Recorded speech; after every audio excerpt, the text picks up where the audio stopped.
Приветствую вас на канале «Фронтовая кинолетопись». И сегодня вашему вниманию последняя съемка немецкого фронтового кинооператора Вальдемара Закиуса, который готовил репортаж о начале третьего штурма Севастополя для очередного выпуска киножурнала Die Deutsche Wochenschau.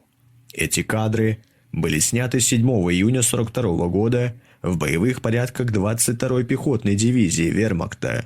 Как и для многих немецких солдат, так и для оператора Закиуса этот бой стал последним. Для того, чтобы восстановить ход событий и выяснить, как прошел и чем закончился первый день немецкого наступления, обратимся к архивным документам.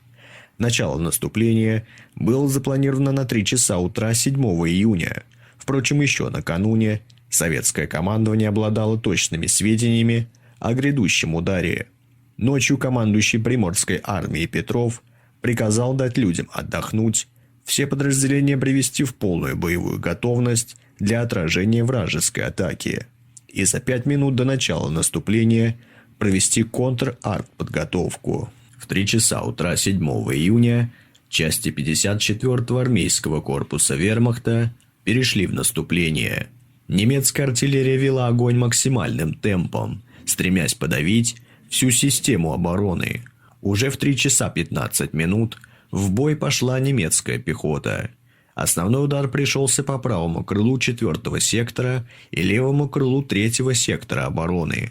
Необходимо отметить, что немецким частям в первый день наступления предстояла непростая задача преодоления 2 сложных естественных препятствий – долины реки Бельбек и Камышловского оврага. Обороняла овраг на фронте 4 километра 79-я стрелковая бригада полковника Потапова.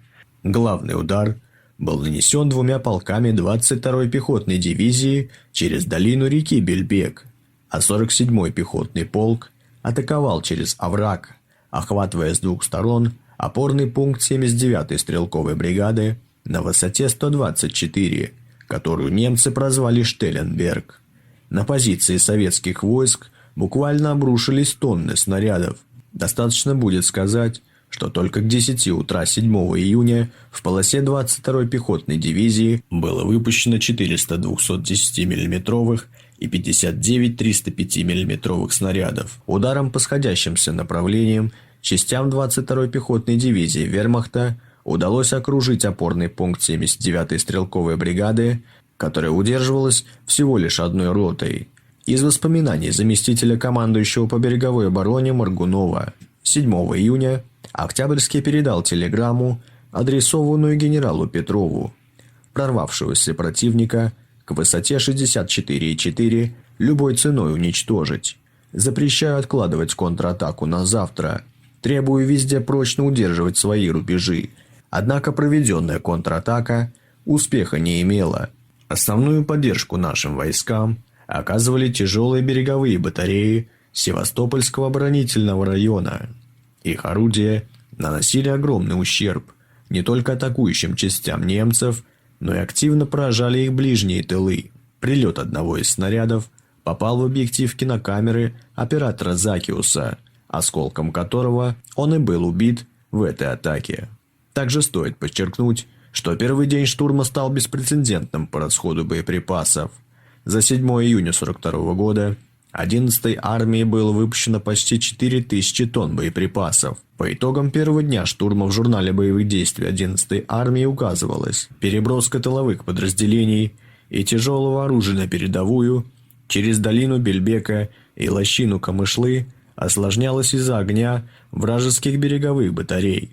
В целом результаты наступления 7 июня для войск 11-й армии оказались разочаровывающими. Манштейн отмечал, что поставленные на сегодняшний день задачи не выполнены ни на одном участке, а сопротивление советских войск оказалось сильнее ожидаемого.